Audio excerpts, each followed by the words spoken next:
Hello बच्चों, let's read this question. This question says that how many of the following events belong to S phase of the cell cycle?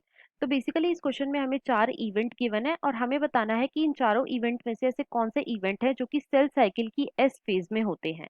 अब अगर इस question के मैं की concept की बात करूं तो इस क्वेश्चन का जो की कॉन्सेप्ट है वो है बच्चों सेल साइकिल।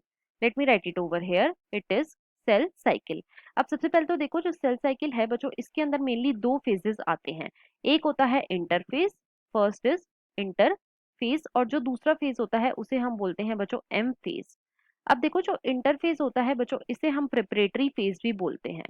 इसे हम क्या बोलते हैं? इसे हम प्रिपरेटरी फेज भी बोलते हैं। क्यों? क्योंकि इस टाइम पे सेल जो है ये अपने आप को प्रिपेयर करता है डिवाइड होने के लिए। और जो एम फेज है बच्चों, इसके अंदर एक्चुअल डिवीजन होती है। बेसिकली एक्चुअल डिवीजन कौन से फेज में हो रही है? ये होती है बच्चों एम फेज के अंदर। अब देखो अगर सेल साइकिल बेसिकली 24 आवर्स की है तो इन 24 आवर्स में से 23 आवर्स जो है ये इंटरफेज के होते हैं और 1 आवर जो है इसमें एम फेज होता है, मतलब कि एक्चुअल डिवीजन जो है ये होती है। साथ ही साथ इंटरफेज जो है बच्चों, इसके अंदर भी फर्दर 3 फेजेस आते हैं। एक होता है G1 फेज, दूसरा होता है S फेज और तीसरा होता है G2 फेज।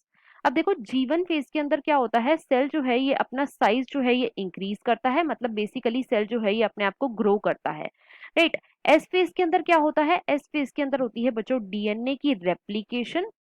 एक तो डीएनए जो है इसकी रेप्लिकेशन होती है, मतलब कि डीएनए का जो अमाउंट है वो डबल हो जाता है। और साथ ही साथ बच्चों एस फेज के अंदर जो सेंट्रीओल होते हैं ये भी डिवाइड करते हैं। सेंट्रीओल जो है इनका भी डिवीजन होता है। G2 फेज के अंदर क्या होता है? इसके अंदर मेनली प्रोटीन की सिंथेसिस होती है। कौन से प्रोटीन की सिंथेसिस होती है? वो प्रोटीन जो कि सेल को बेसिकली डिवीजन में रिक्वायर्ड होते हैं, राइट।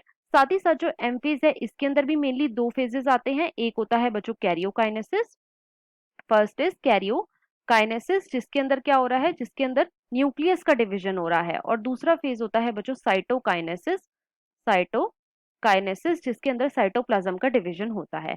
अब हम एक एक करके अपने सारे इवेंट्स को देखेंगे। अब देखो इवेंट ए में हमें गिवन है doubling of amount of DNA पर सेल।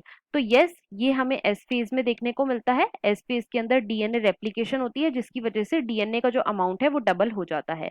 बी में हमें गिवन है initiation of DNA replication. Yes, ये भी एस फेज में होता है। सी में हमें गिवन है डिवीजन ऑफ सेंट्रियोल। यस, जो सेंट्रियोल है ये भी बच्चों एस फेज के अंदर ही डिवाइड करते हैं। डी में हमें गिवन है synthesis of protein for sale division. तो बच्चों ये इनकरेक्ट है। प्रोटीन की सिंथेसिस कहाँ पे होती है? ये होती है बच्चों G2 फेज में, ना कि एस फेज में। क्वेश्चन में हमसे एस फेज के बारे में पूछा गया था। अब एस फेज में क्वेश्चन के अकॉर्डिंग कितने इवेंट हो रहे हैं? वो हो रहे हैं बच्चों 3 इवेंट्स, और ये गिवन है हमें ऑप्शन नंबर डी में।